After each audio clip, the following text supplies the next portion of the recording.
বন্ধুরা, একটা নতুন কেস দেখাচ্ছি আমি। এনার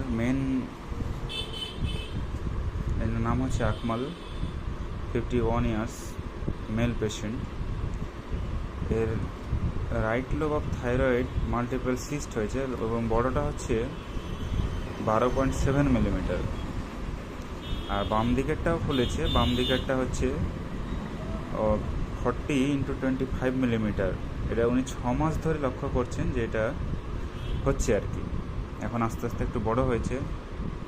তো এই হচ্ছে ইউএসজি রিপোর্ট, এবং উনি এফএনএসিও করিয়েছেন।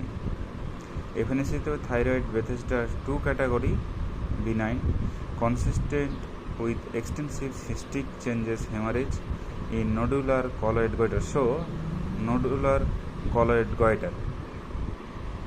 এনার হচ্ছে এইটাই মেন সমস্যা, উনি এটা নিয়ে আসছেন। পার্সোনাল হিস্ট্রিতে উনি কোভিড ভ্যাকসিন 3টে নিয়েছেন, সাপ্রেশন অফ স্কিন ডিজিজ ছিল। ফ্যামিলি হিস্ট্রিতে অ্যাজমা আছে এবং টিবি আছে। ওনার জল পিপাসা বেশি ছিল, এখন স্বাভাবিক। আমার আগের যে সিমটম সেটারই দাম দেবো আমরা। হিট কোরিলেশন, উনি একটু শীতটাই বেশি পান। ঘাম আগে খুব হতো, এখন সেরকম ঘাম নেই। এবং মাংস পছন্দ করেন, মিষ্টিটা পছন্দ করেন, খাবার দাবার একটু গরম পছন্দ করেন, কাঁচা পেঁয়াজ খুব একটা পছন্দ করেন না। উনি ড্রিমস অফ ফ্লাইং, উড়ে বেড়াচ্ছে আকাশে এবং পড়ে যাচ্ছে, এরকম স্বপ্ন খুব দেখত। এখন কিন্তু দেখেন না। এই সিমটমগুলো পুরনো সিমটম, অরিজিনাল সিমটম, আগের সিমটম। এবং রাগ একটু বেশি আছে, কুকুরের ভয়টা মারাত্মক পায়, এবং সেন্সেশন অফ সামান ফলোয়িং ফ্রম বিহাইন্ড যে ডিলিউশন, এটা আগে খুব ছিল। ওই জন্য রাস্তায় হাঁটলে পারে বন্ধুদের সঙ্গে, সবার সঙ্গে মধ্যখানে বা আগে থাকার চেষ্টা করত। Religious, to some extent miserly, এবং নার্ভাস এবং টেনশন খুব বেশি করেন বলেন, অ্যাংজাইটি। এই হচ্ছে এনার মেন কমপ্লেন এবং এর সিমটোমেটোলজি। আমি গলাটা দেখাবো ওনাকে। এই হচ্ছে যিনি এসছেন, দেখতে পাচ্ছেন, এই হচ্ছে ফুলে গেছে। এটা হচ্ছে বাম দিকেরটা, আর এটা হচ্ছে ডান দিকেরটা। ডান দিকেরটা অতটা বোঝা যাচ্ছে না, কিন্তু বাম দিকেরটা বোঝা যাচ্ছে যে ফুলে গেছে। এই যে ফুলে গেছে ডান দিকেরটা। সো উনি প্রথমে মালদা মেডিকেল কলেজে যান। প্রথমে কি মালদা মেডিকেল কলেজে গিয়েছিলেন সর্বপ্রথম? উনি ওখানে যান, উনি ডাক্তার দেখান। ডাক্তার দেখার পরে প্রথমে কি ডাক্তার দেখিয়েছিলেন কি ওখানে?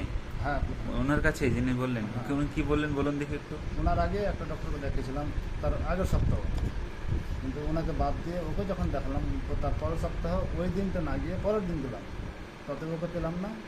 সেখানে তার মেয়েকে পেলাম, তখন পাওয়ার পরেই বলছে আজ থেকে তুমি এই বারে আর নির্দিষ্ট এই বারে আসবেন, এইবারে তাহলে আমাকে পাবেন, আর আমাকে একাকি দেখাবেন, আমি দেখবো ভালোভাবে কী আছে না, এই কথাটাই বলেছেন।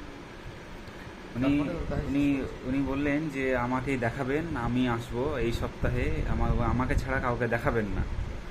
তারপরে কি বললো যে অপারেশন করে দেবো আমি। বারবারই বলছি এটা অপারেশন আমি করে দেবো, এটা অপারেশন করতে হবে, এটা অপারেশন করে দেবো। সো বন্ধুরা, ওরা তো অপারেশন ডক্টর নয়, সে ফিজিশিয়ান আর কি, অপারেশন ডক্টরকে ধরে ওটাই করছে আর কি। উনি বললেন যে আমি অপারেশন করিয়ে দিব, আপনাকে অপারেশন করাতে হবে। ও কাটা ছেঁড়াতে অতি ব্যস্ত হয়ে পড়লো। পেশেন্ট ভাবলো আমাকেই কেন বলছে কাটতে হবে, আমাকে কেন বললো যে না অপারেশন করতেই হবে। তারপরে কি বললো যে আপনি কিছু বলেননি, বললে কোনো হোমিওপ্যাথি ডাক্তারকে দেখাবেন না, তাই বলেছে তো। বলে যে কোনো হোমিওপ্যাথি ডাক্তারকে দেখাবেন না। সো বন্ধুরা, আমি এটাই বলতে চাইছি, এখানে 2-3টে দিক বলছি। 1 নম্বর হচ্ছে, উনি একজন আমাদের বন্ধু ডাক্তার, একজন আমাদের প্রফেশনাল লোক। তিনি বলছেন কোনো হোমিওপ্যাথিকে দেখাবেন না। আমরা বারবার বলে থাকি যে তোমাদের অজ্ঞতাই উপহাসের মূলধন। আমরা এসবকে সারাই এবং আমরা দেখিয়ে দিই যে দেখো সেরেছে। তাহলে তুমি বললে কেন পেশেন্টকে যে আপনি হোমিওপ্যাথি দেখাবেন না? পেশেন্টকে রিকোয়েস্ট করেছে হোমিওপ্যাথি দেখাবেন না। কতটা অজ্ঞ মূর্খতা হলে এইসব কথা বলেছে হোমিওপ্যাথি দেখাবেন না। সে পেশেন্ট কোথায় দেখাবে, কোন ডাক্তার দেখাবে, সেটা তার নিজস্ব ব্যাপার। তাহলে সে বলছেন যে না দেখাবেন না। উনি কাটার জন্য অতি ব্যস্ত হয়ে পড়লেন, বললেন না আমি আমি কেটে দেবো, আমাকে অপারেশন করতেই হবে, একদম করতেই হবে, রাখা যাবে না, এইবার চলে আসো। উনি একটা রিপোর্ট করিয়েছিলেন আমাদের মালদাতেই, গামা বলে একটা জায়গায়। ওই রিপোর্টে ওরা রিপোর্ট করেছে, ইউএসজি রিপোর্ট। উনি রিপোর্ট এটা করিয়েছেন। ওরা লিখেছে যে রাইট লোবটা cystic lesion 13x8.2 something millimetre, এবং লেফট লোব 40x332 মিলিমিটার, এটা বলেছে। উনি যখন এই রিপোর্ট নিয়ে গিয়েছেন দেখাতে, এই রিপোর্টটাকে ছুঁড়ে ফেলে দিয়েছে, বলছে এই রিপোর্ট চলবে না, দেখবে না। ওনারা নিজে করালো, ভালো কথা, মালদা মেডিকেল কলেজ থেকে করালো। উনি করালেন যে রাইট লোব ওটাই লিখেছে মোটামুটি কাছাকাছি 12.7, 12x7 এবং 40x25, 1-2 এদিক ওদিক ওটাই লিখেছেন। ইনি এই রিপোর্টটাকে ছুঁড়ে ফেলে দিলেন, ঠিক আছে, যাক ভালো কথা। তারপরে এফএনএসি করালো। এফএনএসিকে উনি করাতে বলেছিলেন, হ্যাঁ, উনি করাতে বলেছেন, এফএনএসিটা করালো। এই রিপোর্টের ভিত্তিতেই কিন্তু ওরা এফএনএসি করেছে, সোনো স্ক্যান থেকে করেছে, এইটা কিন্তু আবার দেখেছে। সো থাইরয়েড বেথেসডা 2 ক্যাটাগরি, আমি যা লিখেছি রিপোর্টে আমি তাই লিখলাম।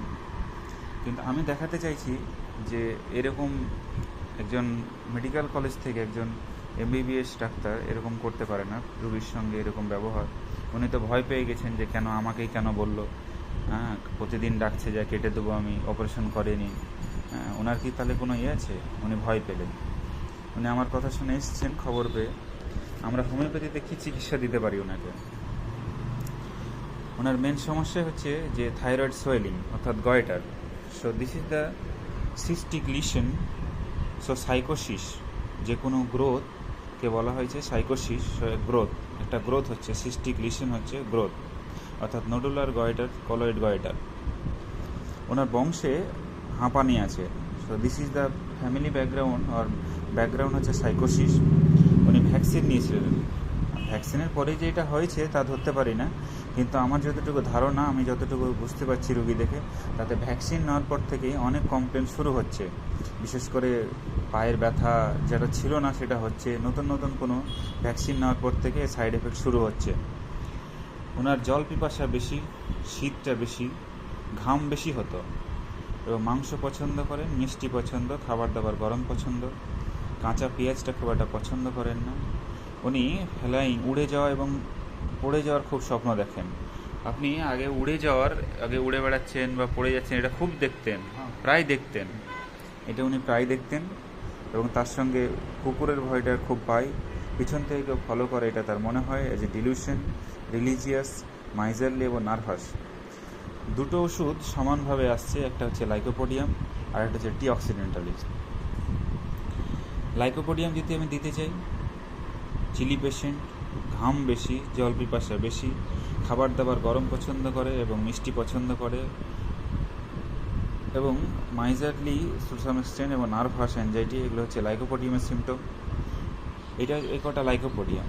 আমি যদি থোজা দিতে চাই, তাহলে thuja is the wonderful action of the cystic growth or cystic lesion, that is the সাইকোসিস, এবং অনলি লেফট সাইডটা বড় হচ্ছে। সো ধরে নিতে পারি থোজা is the left sided medicine.